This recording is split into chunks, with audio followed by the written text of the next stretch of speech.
Welcome back to Signal Boost. I'm Zerlina Maxwell. And joining us on the phone to discuss Ukraine specifically and how it relates to what we're watching, not just today in today's hearings, but also just the overall conversation about impeachment, is Lizet Ocampo. Thank you so much for joining us. Thank you for having me. She's political director of the People for American Way. I wanted to make sure I got the title in because it was on the other side of my paper, so I didn't flip it over. I'm delirious today, but we are all going to try to unpack all of this. So in terms of Ukraine, I think that, we do have some understanding of how this all fits, right? Because we've just gone through a couple years of the Mueller probe and Mueller investigation, and we do understand, at least from the perspective of how Vladimir Putin is involved and Russia's interest in Ukraine and their annexation of Crimea and on that side of things.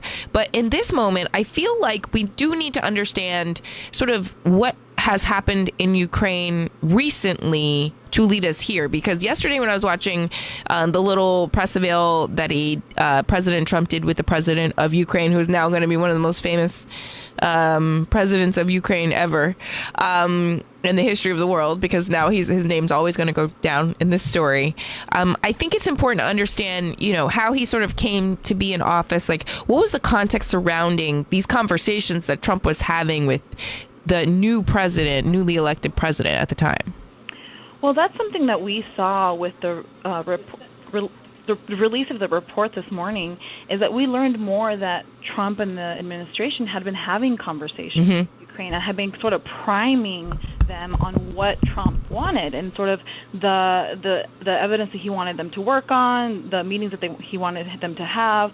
So when Trump had the phone call that is being reported on, that they were already primed on sort of what Trump wanted in return for the assistance that he's been giving the country.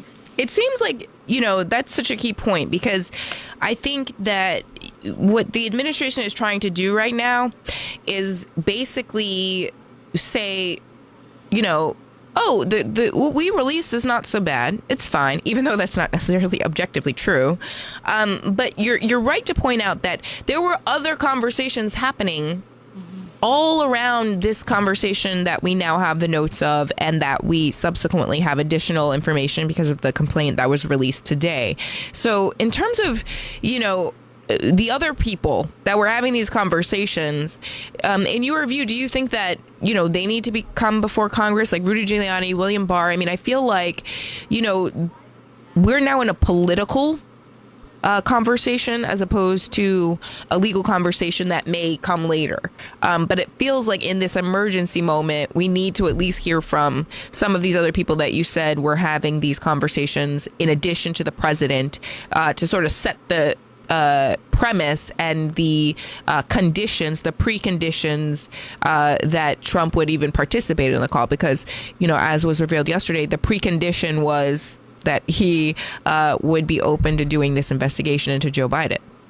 Well, one thing that's really important about this, and what makes it different than maybe the Mueller investigation, is that there is evidence here that a lot of people were involved in this, like you're saying. Not only, leading up to the call, but for the call itself, there was like 10 people listening in on the call. Or something. So it's not like a he said, she said necessarily, where there was only two people in the room. There was multiple people involved.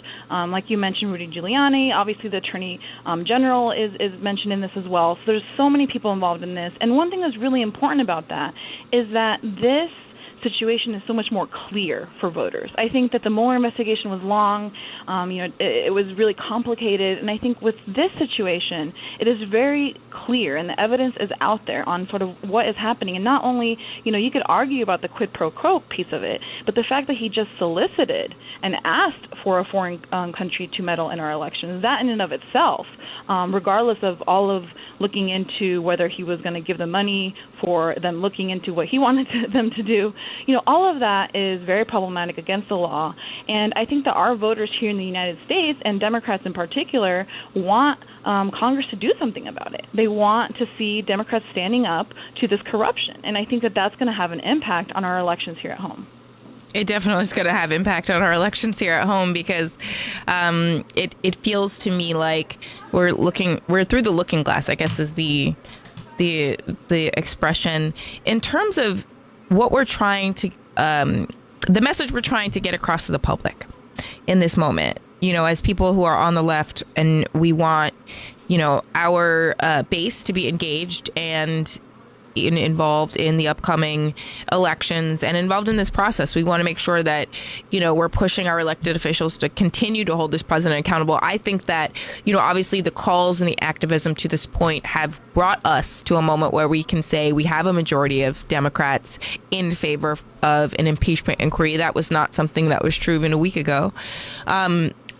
Where do you see this going in terms of the political activism around not just impeachment, but, holding this president accountable and pushing our House members and the House Democrats to, hold this administration's feet to the fire? I think, they've started this impeachment inquiry officially, but I think we're still going to have to stay on them because they chicken out sometimes. Well, and that's kind of what they're showing right now is this leadership, right? They're showing this leadership to the whole country, but especially to Democrats.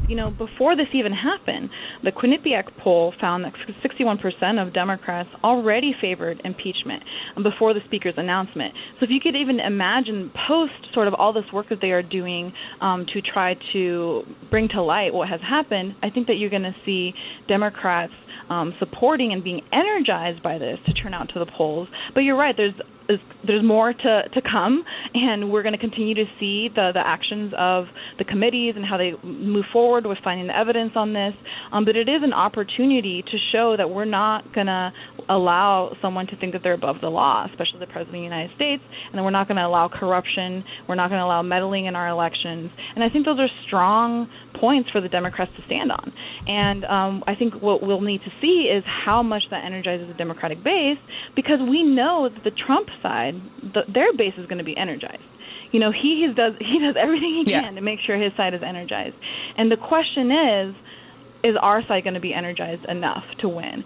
And I think that seeing the Democrats stand up and, like you said, making sure that they're continuing to stand up to what's happening, continuing to, look at the evidence and bring that to light and going through the proceedings definitely will energize the Democratic base. One of the things I think is so funny about the fact that, as you say, his base is very energized is the fact that he has to keep doing it. Like, if your base is really with you, do you have to keep throwing them racism to get them excited again to be with you? I mean, I feel like they're with you. I mean, it just goes to his sense of insecurity, I think, in my view, that, he feels the need to continue to, say things that will get his base all fired up at his rallies. I mean, he feeds off of that, I think. He kind of did it yesterday at his press conference, even though he was very subdued. I think Nicole Wallace called it an acoustic Trump rally. That was funny. My last question. You have to do that. Yeah. I just want to say to that. Oh, yeah, go ahead. Do that because what policies can he point to that actually help people in their lives? That's real. Republicans don't have good policies. Right. Trump's administration hasn't had good policies, so in order to get people to support them, they create this marketing and these messaging to kind of get that support for their candidacies. And so we see that with Trump all the time, like you mentioned, with racism, with talking, his go-to is, doing something that hurts immigrants, talking about immigrants being criminals and rapists and that sort of thing. We're going to see that.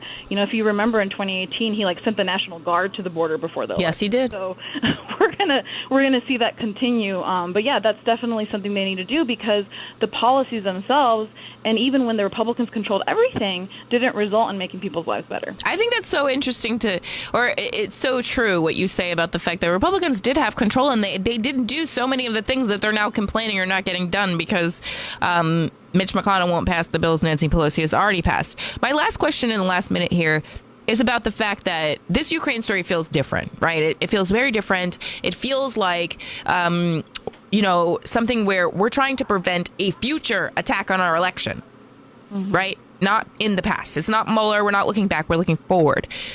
Do you have faith that our election in 2020 is going to be fair?